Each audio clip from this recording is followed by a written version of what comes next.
Bonjour mes beaux et belles amis, ici Zena et voici les prévisions de la semaine du 7 au 13 octobre 2019. Avant de commencer, j'aimerais encore une fois solliciter votre aide pour la continuation de la chaîne. Partagez les vidéos, s'il vous plaît, avec vos amis sur vos réseaux sociaux préférés, Facebook ou Twitter, pour offrir à la chaîne plus de visibilité, donc plus d'abonnés et plus de continuation. Comme d'habitude, je commence par un préambule qui concerne tous les signes.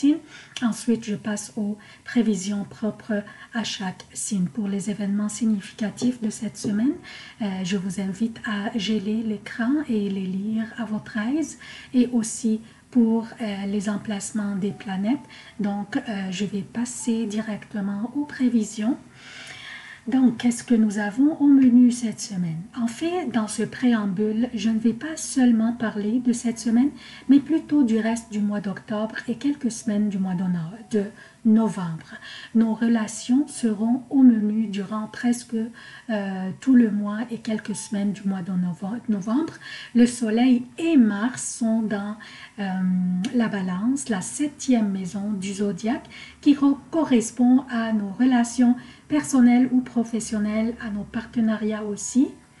Et une pleine lune va avoir lieu dans le Bélier, la première maison du zodiaque, qui correspond à la personne elle-même. C'est le moi, c'est la personnalité du sujet, c'est le comportement immédiat de la personne vis-à-vis l'extérieur, vis-à-vis les autres, mais aussi c'est son apparence physique et sa vitalité. Donc, la Balance, la 7e maison, c'est les relations, les autres. Et la Balance, je veux dire où se trouve le Soleil. Et le Bélier, où la lune, la pleine lune va avoir lieu.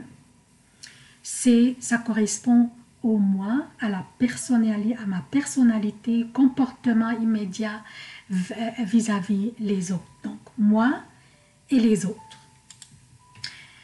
Donc, la focalisation ce mois-ci sera sur la personne elle-même, le moi vis-à-vis les autres. Qu'est-ce que cela signifie? Il y aura du travail à faire sur nos relations. Il y aura du travail à faire sur nous-mêmes aussi, envers nos relations. Alors, prenons une profonde respiration. Et n'ayez pas de soucis, les énergies cosmiques vont nous soutenir à travers ce travail sur nos relations. Dès le début de la semaine, nous avons Mars qui vient d'entrer dans la Balance pour joindre le Soleil, qui est déjà là, faisant des carrés avec tout ce qui se trouve dans le Capricorne, avec Saturne et Pluton, et le nœud sud qui doit être ici, mais qui n'apparaît pas dans ma carte du ciel. Donc, le Soleil fait ses carrés avec Saturne et Pluton et le nœud sud dans le Capricorne. Et ces trois qui se trouvent ici, comme j'ai dit toujours, sont là pour nous aider à changer ce qui ne fonctionne plus dans notre vie et au bien, à tout le moins, le corriger. Nous avons aussi le carré entre Jupiter et Neptune dans les poissons, donc Jupiter qui est dans le Sagittaire et Neptune qui est dans les poissons, qui nous incite à voir les choses dans leur profondeur. Je parle de Neptune. Neptune nous incite à voir les choses dans leur profondeur et non pas dans la superficialité des choses. Durant l'automne, ce sont nos relations qui sont en vedette. Donc Neptune va nous aider à voir plus clairement et Pluton va nous aider à apporter des transformations nécessaires dans notre vie. Nous avons aussi Mercure qui est dans le Scorpion, ce qui va intensifier nos communications et nos réflexions. Et Vénus le joindra mardi 8 octobre. Le Scorpion et l'exil de Vénus, by the way, juste pour vous laisser savoir, ici ma carte de ciel était pour l'avant-midi, c'est à peu près à partir de midi que Vénus devient dans le Scorpion. Donc, Vénus va entrer le 8 octobre dans son exil, le Scorpion. Le fait que c'est son exil à Vénus, donc elle ne sera pas confortable. Vénus veut être libre, enjouée, séductrice. Le Scorpion est dominateur, affirmé, perspicace, vigoureux, passionné et intense. Vénus, en embarquant dans le Scorpion, bien qu'elle n'est pas confortable, elle doit s'influencer par l'énergie de ce signe. Donc, encore là, nous allons nous poser des questions à propos de nos relations et même nos finances. Nous allons nous demander, est-ce que cet aspect, certains aspects dans notre vie est vrai? Est-ce que cet aspect est très profond, que cet aspect soit une relation, une croyance ou un principe qui nous a été toujours cher, mais maintenant on va se poser beaucoup de questions à propos de ces aspects dans notre vie. Comme j'ai dit, ces aspects pourraient être une relation aussi ou un principe.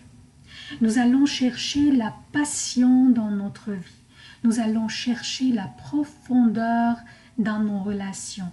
Mercure va nous inciter à la communication intense et passionnée, aussi étant lui aussi dans le Scorpion. Donc nous avons Vénus dans le Scorpion et nous avons Mercure qui va nous inciter à communiquer, à exprimer nos mésententes, nos craintes, nos inquiétudes. Alors, donc, il y aura d'ici fin novembre à peu près des discussions, des communications à propos de nos relations. Et il faut que nous soyons très attentifs à ce que les autres veulent dire et exprimer. Une transformation va avoir lieu durant ces quelques semaines. Alors, soyons objectifs. Ne nous mettons pas sur la défensive tout de suite sans examiner bien notre comportement envers l'autre. Car, comme j'ai toujours dit, il se peut que nous soyons nous-mêmes le partenaire qui contrôle ou qui cause le déséquilibre ou même la peine dans nos relations. Ce n'est pas nécessaire que nous soyons nous, mais nous pourrions être nous. Donc, soyons ouverts, soyons attentifs à ce que les autres disent. Examinons bien nos comportements dans les relations avec les autres.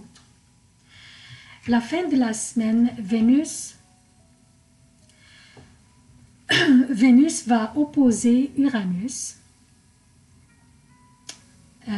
et cela pourrait signifier un changement ou une surprise au niveau de nos relations ou bien au niveau de nos finances ou n'importe quoi qui a de la valeur dans notre vie. Donc on va avoir soit un changement soudain, tout d'un coup, qui pourrait s'imposer, ou bien une surprise, mais ces changements ou ces surprises pourraient être bons, pourraient être des bonnes nouvelles, ou bien pourraient être des mauvaises surprises. Je dois vous dire tout, j'hésitais avant de mentionner ça, mais il faut que je dise tout. Donc, elle pourrait être une séparation qui pourrait avoir lieu soudain, d'un seul coup, ou bien pourrait être une surprise à propos soit de nos finances, soit de nos relations,